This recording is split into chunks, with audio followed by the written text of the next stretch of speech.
Hey, it's Chris on my channel today. I'm going to do a little update on my Montgomery Ward portable record player. It's a model GEN776A. And as you can tell, I took the changer apart. And it looks like it took me forever to open this up. But the one thing you have to access this thing is to remove this. See, you can see you gotta pop this off using a little tiny screwdriver. You have to get this thing to get this sucker out, and you have to do is pull the thing. You know, you had to pull this shipping screw underneath the clip. Yeah, I just removed the clip, so yeah, it took me it's not that hard, but it helps me want to get underneath the changer. So this is underneath the record changer. And this is actually, it runs on an AC motor, and yeah, I have to see if I have to think about cleaning some of the stuff. And it's basically that this one is but looks like it has that RCA plug, which you could, yeah, it has that, yeah, one plug that has an RCA plug right there, and it's right over here, and this is why I had to remove this. I had to use the tweezer to get this sucker out. So I have to get the access into the unit. And I also unplug this thing, trying to get this access underneath the changer so I can do a lot of stuff to do. So here we are. And this is the mechanism. And this is for your reject, off, on, your size selector switch. And yeah, you can see looks like it's been gummed up. It's really, really bad. So it needs a lot of cleaning to do. And it's got your speed select switch. I actually cleaned, I had to take the spring out of the way and do some cleaning up this thing. Yeah, you had to do it. You have to put this thing back together. It won't change speeds a bit. So yeah, I cleaned all the idler and all the stuff. All the gunk and all the spring, yeah, you have to leave the spring where it is. You have to do is access to this thing. So this is pretty interesting to see. This record player is actually, it's gonna start cleaning out, and it's starting to get really good, but unfortunately I had to put this thing back together, the speed and the whole thing. And there's your thing for the selector switch. It's where you can, yeah, and this has a lot of old grease in here. It needs to be cleaned up. And all that, this is so old. This has to be an old grease. That needs to be come off or some point. But yeah, and this thing, it needs to be cleaned off. And yeah, it's got a lot of stuff. There's no rolling thing, but you can tell it's how you expect this thing to clean. It's nothing special, but you can see it says Montgomery Ward. It's a changer. It's a 5254 E053. These are serial number, I believe so. And has a motor on there, but you can tell it's the date code is on there. They tell you what the date is manufactured. But yeah, it shows all the motor, and then this one is manufactured. You see what the date is, and you can tell the date was December 24th, 1964, and that has to be a 1964 record player because it was manufactured on Christmas Eve, 1964. Yeah, December 24th, Christmas Eve, and this is when you first bought this record player for Christmas, and that changer mechanism, you can tell it's not a VM, or it's not anything at all. It was Maestro. Yep, it's based on the Maestro 52 record changer. And yeah, it's not yeah, in the previous video I was talking about VM, but it's actually Maestro. But you've never heard of that name before. It was a brand for mostly worst changers I ever seen. Yeah, it was made under different names like Magnavox, or not Magnavox, Admiral, or whatever, this other brand of record players that were produced for Montgomery Ward. And this one, I think it's was made in '64. That's actually this was actually pretty nice. I would love to have never seen that one before. But underneath is the chassis, and yeah, I had to get this thing over here, but it's got all the capacitors. It's still good. It's still original. It is, but I don't have to change that. You have to leave these alone. If this fails or anything, you have to go underneath here and take it apart and see if you can do is. I can't look at these inside because it's completely sealed off, but it's got all the capacitors. Yeah, the capacitors are inside. Two of these are multi-section capacitors, and I believe looks like it was actually a 1,500 volt. I don't know the microfarad is in this thing. I can't look into this one, but if you tell you what the value of any capacitors is, I don't see anything on there, but I have to take a look at the values on this thing. I can't look. 150 volt DC, and this one looks like it was made by Spring. I know it's still good. I have to leave this alone, but looks like it was wired completely. If this thing fails, you got to replace it or made with a few capacitors to get this thing running. But overall, it was nice.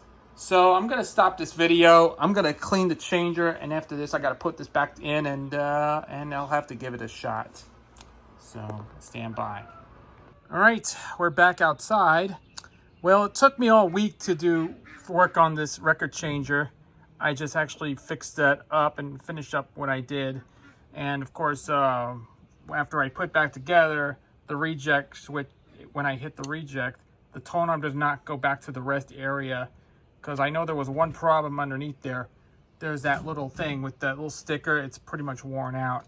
So I added some electrical tape right on. I had to put a few layers of electrical tape onto the little thing, so that this cam, so you can see it to automatically move the tone arm back to where it is. And then there was an issue when it kicks into the tone arm, it switched it, like it automatically switched it quite to the speed selection is just screwed up. So when I did some stuff, I did check the issue that it was a little frozen when it's on reject, but when it automatically rejects that thing, the turntable is completely slowed it down, but it was kind of like frozen. So I did fix the thing.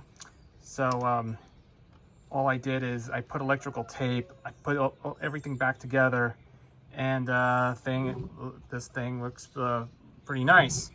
Just for a little bit of cleaning and all this stuff, it took me all week to finish up this thing. So the one thing I did add, I had to rewire the entire thing. As you can tell, it has that original cartridge. It still has the original cartridge. I put a new lead onto that thing. Is that because of I had to put heat shrink tubing in there to make it look like this. It's one of those things that this tone arm looks like it's original, but it's kind of like the cartridge is pretty much dead. I don't have to replace it because I looked it up on eBay. They have replacement replacement cartridges. We can get those online, so I don't have to worry about that. And everything is working perfectly. So especially there's no sound coming from the speaker. So let's see if I can do it again, testing out this record. So let's pop this record in and find out. Let's see if they can put it on the 33 position. Let's see how this thing goes.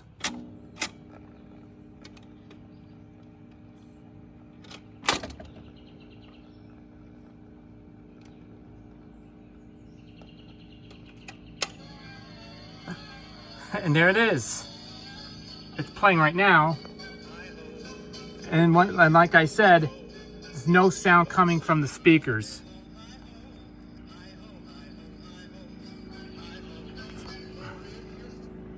And then what happens when you reach the end of the record? See if they reach the end of the record. Let's see what happens.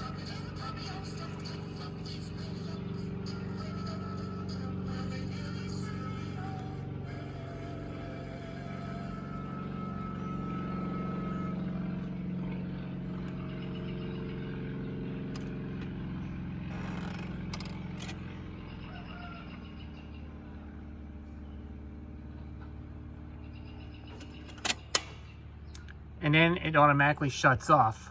Wow, amazing. So I did fix that armrest, the thing underneath the bottom. The sticker is pretty much worn out, so I had to replace it with using electrical tape to keep it. Yeah, I put a few layers of electrical tape to keep it at to keep it moving. The tone arm is actually so that the tone arm will kick it back automatically when it shuts off when it reaches the end of the record. And that's that. So let's try the 45. Let's see how this plays. Whoa, hold on a second. I just wanted to apologize for the little camera here for a moment.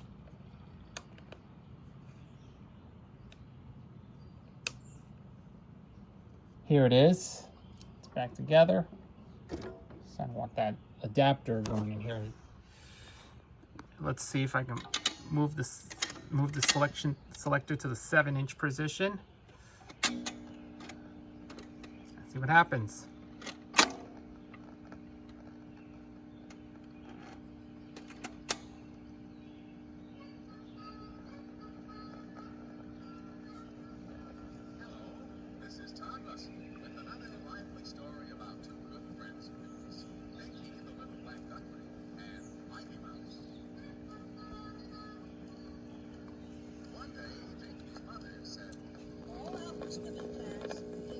You can hear a buzz coming from the speaker.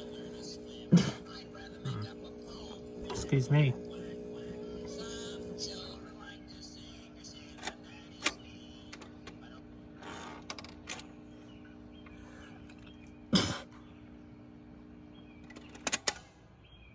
And there it is. Everything is working perfectly. It's running well. Now let's try out one more, the 78.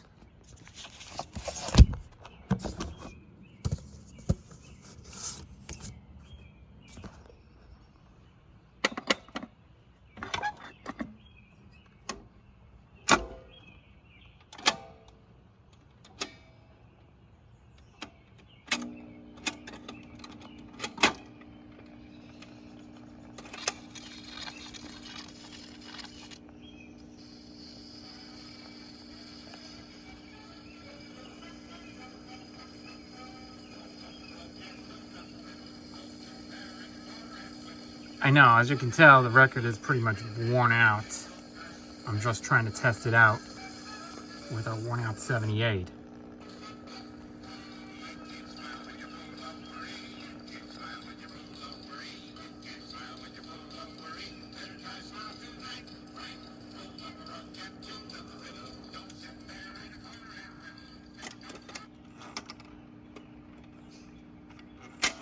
Oh, dear. Yeah, sorry. Yeah, I apologize for that. This tone arm is completely screwed up. So let's try it again, shall we? All right, and there you go. Yeah, I know the tone arm is a little bit screwed up. I know everything is working. Yep, the turntable is working properly. So yep, it's finally fixed. It's ready to be restored, and of course the problem is like I mentioned before, the original cartridge is not it's actually plugged in, but it's not. They're pretty much dead. The amplifier is actually, you can tell, I did check underneath, there's actually a lot of capacitors and stuff, are still original. I don't have to replace it, so I don't have to worry about that. So anyways, the turntable is running perfectly. So that's all I have to say, and that's all I can tell you. And that's it for this update. And this is the way I'm not going to be keeping this record player here. And this is the Montgomery Ward Airline solid state record player, mono, which is played mono only, but it's compatible to play stereo, like I said before. So I'm not gonna be keeping this in my collection though. So this is gonna go back to her, and as soon as it gets a new home. So like I said, it's gonna go back to her mother. So she wants that to have it and have fun with it. So, and that's an update for me and for this record player. So if you enjoyed this video, leave a comment below, and I will catch you in the next video. It's Chris, and I'll catch you later.